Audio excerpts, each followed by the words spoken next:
Now, Now, good afternoon, Crystal. How are you? I am finding yourself. Hope you I had a am. great weekend.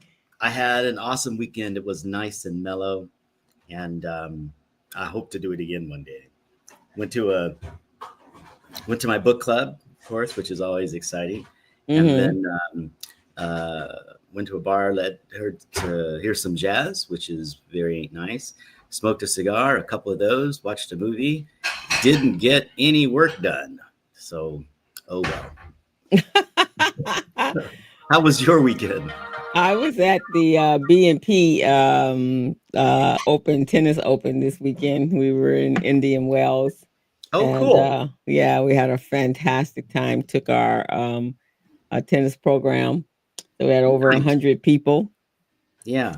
sitting in our own private section of Good for in you. Stadium 2, and kids had a fantastic time. Parents were just um, super jazz, and so it was a great weekend. And I stayed over. We stayed over Friday and Saturday. Came back on Sunday. Again, I need to ask you, when do you sleep? You must sleep sometime. I mean, you come on the show, you're bright-eyed and happy and energetic, and but you don't sleep with all that stuff Yeah, you have going well, on. I didn't sleep well. I didn't sleep much this weekend. For that was for sure. But when I came home yesterday, I did nothing, and I went to bed early, and it was nice. And so I sleep in during the week. Oh, I get my I some well, my watch tells me sometimes I don't get my 7 hours, and then it screams at me for the next couple of days. So then I have to get my so I got my 7.5 last night, and good, and I good, got excellent. So I am sleeping because I have an accountability partner. good, good. My Samsung Health app is I my see. accountability partner. Yeah. Well, But it was God bless good. you. It was wonderful. We got to see Coco Golf play and win. Oh, wow, that's great. Good for you. Hmm. Good for you. Hmm. Yeah, so that was my weekend. It was cool. Nice, nice, nice. Well, Yeah. I'm super excited about the broadcast that we have today. It's We're going to talk about something that's very passionate to me. Of course, just about every week we talk about something that's very passionate to me. I have a lot of passion in my life. Well, that's a good thing. You better have some than none. There you go. We're going to talk about dollar cost averaging, and Okay. we can go a lot of different ways, but so hopefully we can make it understandable for folks and why it's so important. So we're going to talk about that. But before we do that, I'm going to read your bio, and then we can just go from there. How's that? Sounds good. And this is a good time for that because, man, the stock market is ugly. It has had better days, but we'll get into that later. Okay. All right. Tips to remember, and we're going to Hmm. bring back, of course, don't be that guy, which is Okay. I guess we brought it back a little while ago, but we're going to talk a little bit about that too. So let's kick it off. Okay. First of all, I'm Javon Thomas with Javon Thomas Retirement Plan Consultants and the BTA Advisory Group. I'd like to introduce to everyone my friend and colleague, Crystal Mitchell. Hey there, Crystal. Crystal is a Hey. business coach and consultant. She's the CEO of Mitchell Business Solutions, co-director of Recycling Black Dollars, co-host of The Business Zone and with Crystal and Gilbert, another weekly online radio show. And thank you for giving me some information about that. She's an instructor at Mount San Antonio Community College, a certified network for teaching entrepreneurship instructor, and a QuickBooks Pro Advisor financial strategist. I would also like to add that Chris Crystal is one of the most recognizable people of the broadcast. Whenever I ask people if they've seen it, they say, "Oh yes, we love Crystal." So there you go. I'm sorry, Javon. It's all and, right. and I I'm the can deal. sidekick. You the one with all the info. Yeah, I will deal with it, I suppose. Okay, Okay. let's talk about dollar cost averaging. Okay, what is it exactly? Some people define dollar cost averaging as putting in the same amount of money, investing the same amount of money in your investment portfolio over a long period of time. And I think that's pretty much the best thing you can do, or the best way to define that. And I sent you some information, and that was information that I got offline and wherever, and all Mm-hmm. this kind of stuff. And it starts off saying investing can be challenging because even the most experienced investors don't always know when is the opportune time to get into the market. And I might add that I'm talking in general here about qualified retirement plans, those things that are uh, benefits for you as an employee. But people use dollar cost averaging in the quote unquote real world that is outside of retirement plans as well. So essentially, that's what they do. They find an amount, a percentage of their pay, a dollar amount, let's say, and on a Mm-hmm. regular basis, for most of us, that's every 2 weeks, they put money into the market. And hopefully they put enough in to reach that level of 10 to 15% that we think is our sweet spot. Right? Mm-hmm. Most Mm-hmm. people put in as much as they can. If the company gives you a match, typically, not always, and it's not prescribed, or I'm sorry, not prescribed. It's not um, guaranteed. Typically, though, a company will match your contributions as the money goes in. So if you're putting money in every 2 weeks once you get paid, lots of times the employer will put the match in at the same time. Does that make sense? Mm-hmm. Okay. So why do we do that? Well, number one, because most employer sponsored plans are of mutual funds, and mutual funds close, that is, price their share price, they get their share price at the end of the day. It makes no difference what the fund is doing throughout the day. Right? So unless you're investing in an ETF and you're really trying to play that market that way, and God bless you if you do, because lots of people do that, even some of my clients. But if you're not, if you're invested in mutual funds, which is by far the majority of investors out there, the code is written in the Employee Retirement and Insurance Securities Act, ERISA. If Mm-hmm. you're investing in a regular mutual 401k plan or 403b plan or 457 plan, most times you're going to be investing in a smattering of mutual funds. You're going to get a well diversified portfolio of mutual funds. Okay. So the question then becomes, when do you put the money in? Most people don't know. Most folks in my position don't know. Most experts don't know when the market's going to go up and when it's going to go down. We just know because we're optimistic that it always seems to go up. Even by the amount of inflation, it's going to go up. I mean, we saw the price of mailing a letter went from, when I was a kid, I want to say 5 cents to 20 cents or so now. Right? So inflation happens, the market does go up, and the problem with the market going up is that it goes up in a jagged way. It doesn't just go straight up. You know what I mean? Mm-hmm. So, because it does that, we don't know the right time to get in and the right time to get out. But Right. we do know that if you're not in when it goes up, you don't get the gain. Right? Mm. So, to make it easier upon ourselves, we use dollar cost averaging. Average is the key there.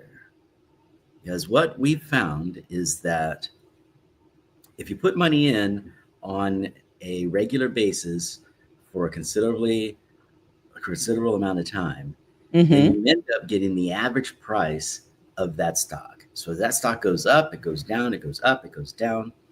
Over 10 to 15 years, 20 years, you're going to get an average cost of the stock that you bought. But remember what I said before, the market in general goes up. Right. So if you buy at an average cost and then you sell at the cost 15, 20, 30 years later, the price that you sell at versus the price that you buy at, and this is really important, the price that you sell at versus the Mm-hmm. average cost that you buy at is going to be dramatically higher. Voila, you've made money. Mm. Okay. Yeah. Yeah. So this really came to bear just this last weekend when I went out to do some education meetings, and people would say, okay, what is my number? And then they would say, all right, yada yada company, they don't want me talking about them, I'm sure, whatever company, what are they going to get for me every year?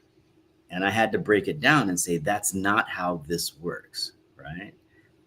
The way this works is you're investing for a long time. And as you know, I like to say long-term investors are folks that are going to take advantage of market downturns, and they're going Okay. to be in the market for a long time. So, how do we do that? Well, with dollar cost averaging, sometimes we're going to buy low, sometimes we're going to buy high, sometimes we're going to buy in the middle, but we're always going to buy at the same time. And at the end of our contribution period, we are going to have an average cost that we hope is significantly lower than the cost that we sell at and the price we sell at. Okay. Make sense? Mm-hmm. Yeah. So that's dollar cost averaging. And it's so important because it works for so many employees, right? They get paid every week or every 2 weeks. That's when they make the contribution. That's when the money goes into the market. That's when they buy.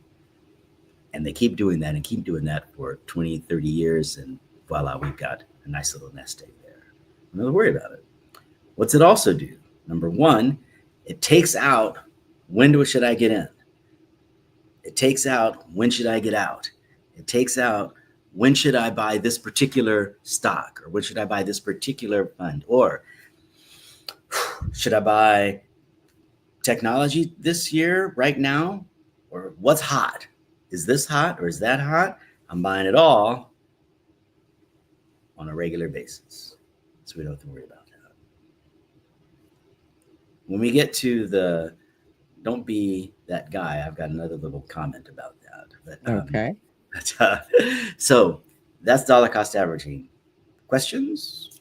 Well, Comments? so that which would mean right now, those that are in their 401ks, that with what's going on in the financial world, that's based upon external stimulants Mhm. or destimuli, whichever way you want to call it, whichever way, Yep. way you look at it.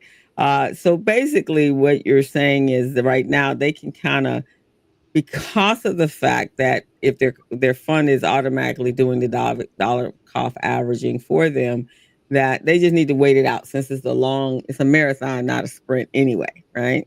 Exactly. Okay. Yep. You So hit the so nail. those right? So they don't have to, because I know everyone right now in America that is concerned about their retirement plans, and especially since those that may be getting there quicker than some of the rest of us, they're concerned right now. There's some big concerns going on in this world right now. Yeah, there are some big concerns, and I think they're valid, right? Especially if you don't have an understanding of how the market works and how you're going to control your exposure and your ability to make good decisions, right? Hmm. And that's what dollar cost averaging does. It takes that decision away from you, so you don't have to worry about making it. You're going to put in X amount of dollars every 2 weeks or every month or whatever it is, and you know that you're going to put that. Hopefully, if you listen to our last show, in a well Hmm. diversified portfolio, right? You know you're going to do that, so you can rest easy. Right? Most of the research suggests that if a person dollar cost averages, and this is kind of important, they tend to buy a lot lower cost investments than higher cost investments. Okay. Right? So I don't want to say that you're automatically guaranteed to buy the lowest, because that's not true. You're going to buy some low, you're going to buy some high. But by the nature of the fact that you are averaging out your contributions, that tends to be dramatically lower, that average price, than the highest contribution that you make. And Mm. since we have this thing called inflation at the very least, since we know that the market is going up at the most, Hmm. it's a very good chance that over time, if you play your cards right, and you have the right mix that's right with you, you're going to sell at a higher price than what you bought at, which is Okay. what we want. We want to buy low and we want to sell high. And Okay. if you don't know, if you're like, my cousin invests and he does well, but I'm not my cousin, I don't know how that works, then dollar cost averaging is good, because you put the money in on a regular basis, and you don't have to make that decision as, is this a good time or not? Mm. Right? Yeah. Yeah. One Important. story that I'd like to share. I'm sorry, go Okay. ahead. No, no, that's very, very important because, like I said, people are very concerned right now. Yeah. One story that I'd like to share, especially now with the participants that I have, is when do you make money on your house? Is it when you sell or when you buy? When you sell. When you sell. Hmm. So I would tend to differ. I would Oh, suggest okay. that you make money on your house when you buy, right?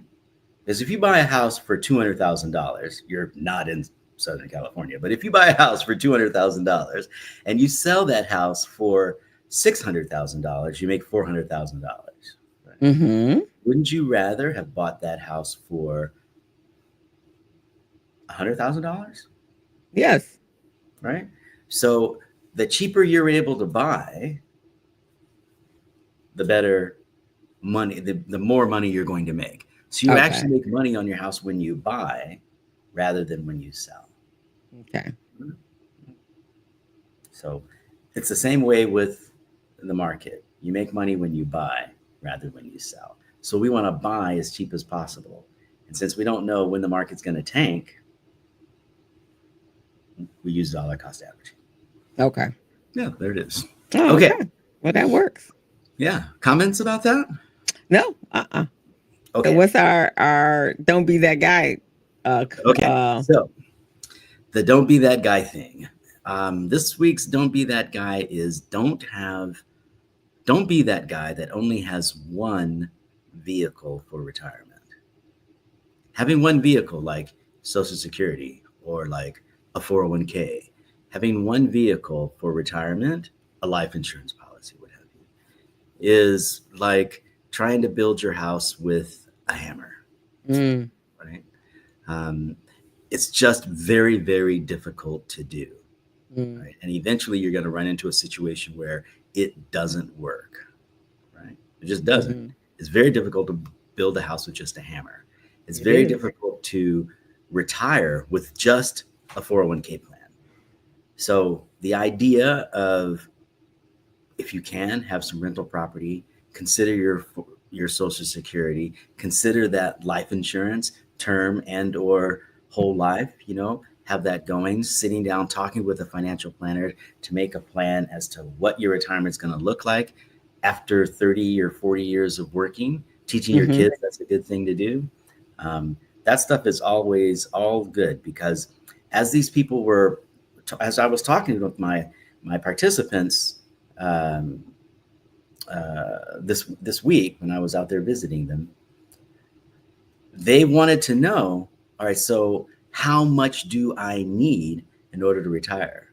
Because if I know how much I need, then I'll know how much I need to save, and then I'll know how much of return I need to get, and then I'll know I'll be on track and life will be good, right?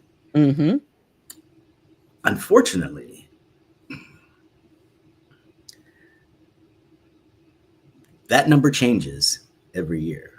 The amount that you needed to retire in 1960 is dramatically different than the amount that you need to retire in 19 or 2015 and dramatically different than the amount that you need now, right? Hmm. Hmm. Not only that, we're all different.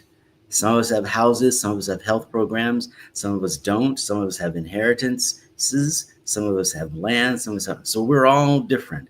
So the combination of all of those pieces and the combination of what your life looks like, and we dropped in inflation, means that it's it's a target that is very difficult to hit. We've got Right. some rules of thumb out there, right? Got some rules of thumb. We do know one thing: if you don't save enough, you're not going to have a lovely retirement. Okay, so we do know you want to save. So, question then becomes, how do you figure it out? Well, there's some great tools out there. Almost every uh, every company that offers a 401k has some great tools that they use called financial management, and some of them where they have bar graphs and things like that that will help you figure out, based on what you've got right now, what your retirement may look like. Right. Most folks go for what we call a replacement theory. The one rule of thumb that we have that I use is your retirement portfolio. That is everything you've got, all the insurance, uh, all the investments, all the 401k, the Social Security, all of that, everything. If you put it all in one pot, it ought to generate 80% of your take home pay. Mm. That's what we used to say, 80% of your take home pay. Unfortunately, or fortunately, um, since I've known old people, they have stopped having the good sense to die at 70 when they retire at 65, right? They're Mm-hmm. living dramatically longer. And as you know, Mm-hmm. because you know some folks that are doing their, how do you call it? Their Second life, their second act. second act, yeah. Mm-hmm. And that's some folks that have their third act too, right? Yeah, there's some third acts. I got some folks that are doing this first, Yeah. their third and fourth act, actually. Oh, really? Mm-hmm. Wow. So, wow. Okay. So, so based on that, those folks are planning to live well into their 80s and 90s, right? In fact, Mm-hmm. I would say back in the day, because I can say that because it was not yesterday. We used to say if you've hit 65 now, there's a very good chance you're going to live to 90. Yeah. You know, there's a lot of folks, and you can do a lot with that, different careers, what have you. So that also puts a difficulty in, you know, how much we need to save, but also lets us make sure we need to look at this retirement thing just a little bit different because we're not checking out at 70 relatively healthy without spending our life insurance and getting our beneficiaries and all that kind of stuff. We're very likely living on some of those retirement assets well into our 70s and 80s. That So we think about are. I what you had a lady 2 weeks, 3 weeks ago. My neighbor's mother, she was 100. She's 100. She turned 104 Sundays ago, and she 104? 104, and she walked in on her own 2 feet. Wow. How'd she look? Did she look She good? Did looks she look fabulous. 104? Yeah, I mean, she's been around, but no, she did not look 104. She probably looks maybe about 70-ish, 5-ish, Wow. which Good is, for her. a few years ahead of me there, but she looked darn good. There you go. There you go. Good for her. That's amazing. 104. Wow. Yep. That's unfathomable. It's unfathomable. Women are doing some amazing things. And I had a lady on my other podcast, my Thursday podcast last week. She's 69-ish, more almost in the 70-ish. And she is actually a bikini competitor, bodybuilding No way. bikini competitor. She started it when she was 63 years old. That was her second act because she was a real estate agent. And How about that? yeah. Wow. I'll show you pictures after we come off, but That is blew us away. amazing. Blew us away. I mean, she was in her first bikini competition when she was 63 years old Goodness gracious. against 30 and 40-year-olds and came in fourth place. Goodness gracious. so, Wow. That is phenomenal. so she might live to be 105. You might. You might. Well, good for her. Good for her. Wow. so, Okay. so we are living longer We are. and We are. better. And hopefully better. It wasn't always better, but now it's getting to be better. Yes, yes, yes, yes. Yeah. In fact, there are fields out there. Maybe we can have someone come on to talk about them, where people are actually specializing in helping people live better. Yeah. Because if you're going to be 80 years old, you might as well live good. Might Yeah, as well. you want to be up and mobile. You don't want to be 80 years old in a wheelchair or Yeah. in a retirement home where really are not living your best life. You're living, you're living, Hmm. but I wouldn't call it your best life if somebody's got to maintain and take care of you. So, And if you're gonna put on the bikini at age 80, you better be flowing, right? It better be flowing. Well, that's all I have for our broadcast. Any closing comments? No, no, no. It means, but basically, what you're saying, we don't know how long. If we've been maintaining and taking care of ourselves, we have have no idea the longevity of our life. So we have to take that into consideration on how we don't want to just look good. We want to be able to afford our lives at that time. So it's really imperative that you follow the advice that Javon is providing for you because of the fact that yeah, that's Devon, the retirement plan advisor guy. That's him right there. Because and we want to have a long life, but we want to be healthy and we want to be able to do the things we want to do, and so, but we have to have money to do that. Yeah, Mm. yeah.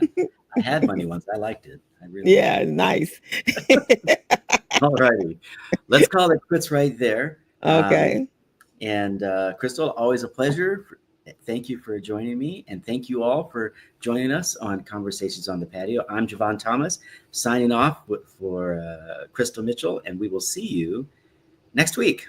Conversations on the Patio. Have a great week, everyone, and happy Women's Month. Yay! Yay.